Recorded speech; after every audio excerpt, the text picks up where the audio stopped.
Hello student, welcome है आपका हमारे YouTube channel Uttarakhand education diary में। आज इस क्लास में कुछ महत्वपूर्ण करंट अफेयर के प्रश्नों को देखेंगे जो आने वाले ग्रुप सी और अन्य एग्ज़ाम के लिए काफ़ी इम्पॉर्टेंट है। आपका इस क्लास में क्या स्कोर रहा, आप कमेंट बॉक्स पर ज़रूर बताइए। तो चलिए शुरू करते हैं आज की क्लास को। तो हम पहले देखेंगे उत्तराखंड के कुछ महत्वपूर्ण प्रश्न। नई शिक्षा नीति लागू करने वाला भारत का कौन सा पहला राज्य है? तो उत्तराखंड भारत का पहला राज्य है जो नई शिक्षा नीति लागू करने वाला है। तो नेक्स्ट क्वेश्चन है हमारा, नमामि गंगे परियोजना के तहत गंगा की कितनी सहायक नदियों को शामिल किया गया है? तो इसमें गंगा की 8 सहायक नदियों को शामिल किया गया है जो हैं ढेला, भेला, कल्याणी, गौला, पिलखर, नंदौर, सुसवा एवं कोसी को भी इसमें शामिल किया गया है।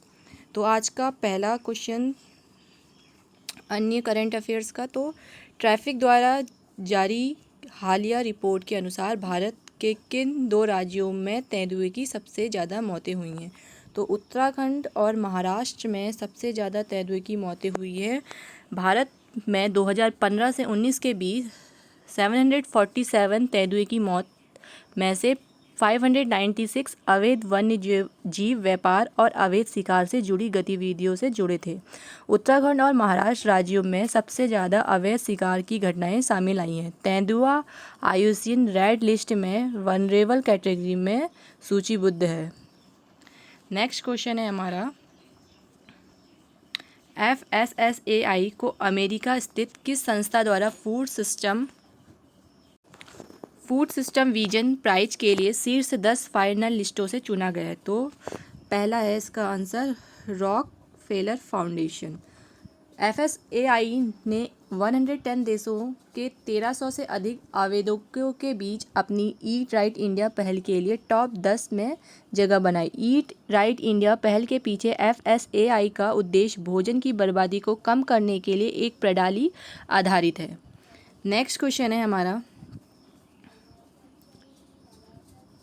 निम्नलिखित में से किसकी अध्यक्षता में RBI ने ऋण के पुनर्गठन पर विचार करने के लिए 5 सदस्यीय समिति का गठन किया है? तो KV कामत की अध्यक्षता में RBI ने ऋण के पुनर्गठन पर विचार करने के लिए 5 सदस्यीय समिति का गठन किया है। यह समिति 1500 करोड़ से अधिक के ऋणों का पुनर्गठन करेगी।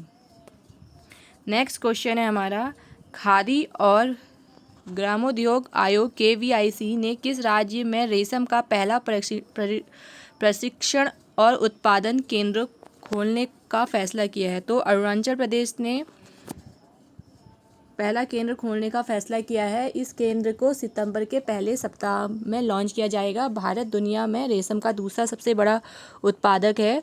KVIC MSME मंत्रालय के तहत शीर्ष गठन है। नेक्स्ट क्वेश्चन है, विश्व आदिवासी दिवस कब मनाया जाता है? तो यह 9 अगस्त को मनाया जाता है। 1994 से हर साल 9 अगस्त को विश्व आदिवासी दिवस मनाया जाता है। भारत का संविधान अनुसूची 5 के तहत देश के आदिवासी समुदायों को मान्यता देता है। नेक्स्ट क्वेश्चन है हमारा, यह दर्रा सिक्किम के बृहद हिमालय क्षेत्र में स्थित है और गंगटोक एवं ल्हासा के बीच संपर्क मार्ग में स्थापित करता है। इसका नाम क्या है? तो यह है हमारा नाथुला दर्रा, जो जिला दर्रा श्रीनगर में है, कारगिल और लेह के बीच संपर्क में स्थापित है। और लिपुलेख एक दर्रा उत्तराखंड के कुमाऊं श्रेणी में अवस्थित है जो कुमाऊं क्षेत्र को तिब्बत से जोड़ता है।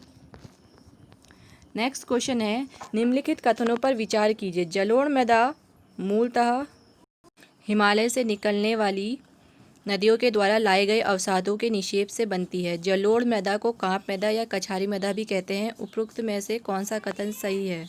तो इसमें ऑप्शन सी सही है। क्वेश्चन नंबर 8, सतलुज नदी रोहतांग दर्रे के पास व्यास कुंड से निकलती है। भाखड़ा नांगल परियोजना का संबंध गंगा नदी से।